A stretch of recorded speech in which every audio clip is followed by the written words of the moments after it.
Hello. I would like to have this little training video to show you some of the new security features included in the newest version of Zoom.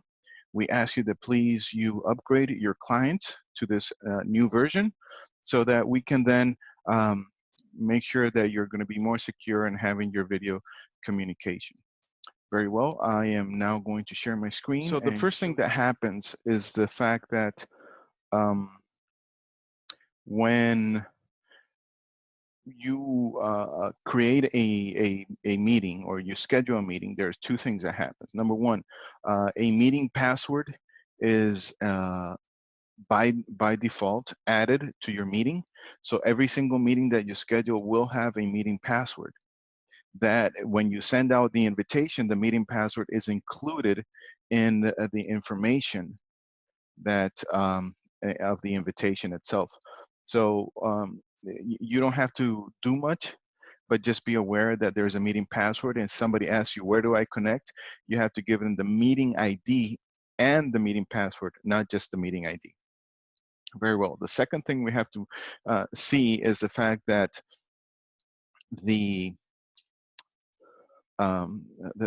each meeting by default has something called waiting room enabled.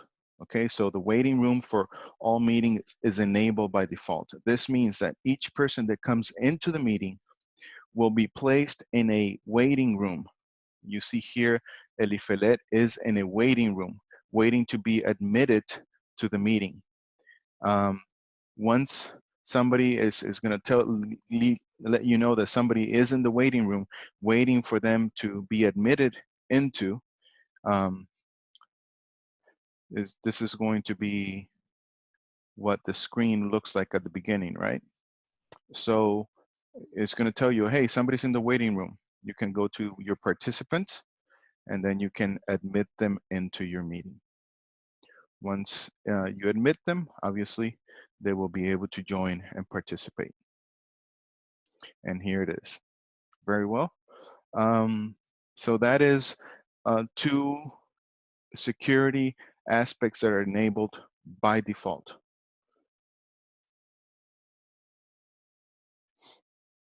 This portion of your Zoom client down here, okay, this is called your Zoom toolbar.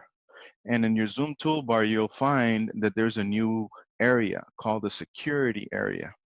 When we click here, it gives you a number of different options that we can work with. Number one, we have the lock meeting, meaning that nobody else can come in. Number two, we have the waiting room, where we can enable or disable the waiting room as you feel or as you think it needs to happen. But by default, it's enabled. You cannot disable it unless you come into the meeting, okay?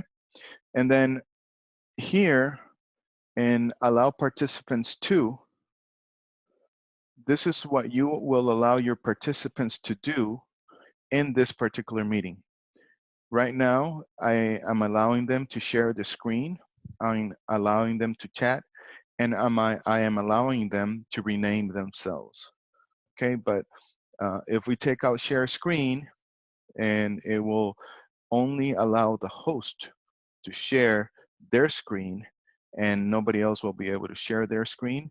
So this is another security measure that you can take in order to avoid any problems. Furthermore, the invite button that used to be part of the toolbar has been moved now into the participants pane. So you can see here is the invite button. We click on the invite button and we can send the invite to this particular meeting through an email, or here are other options that are usually reserved for us, the connectivity department.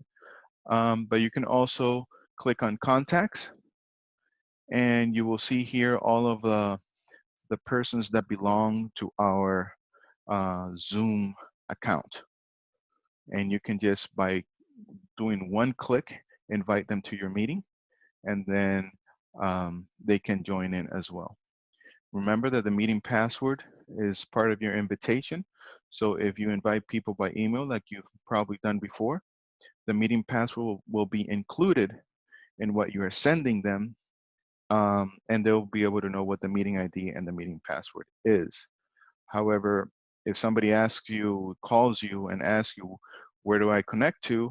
Well, you have to give them the meeting ID and the meeting password, both.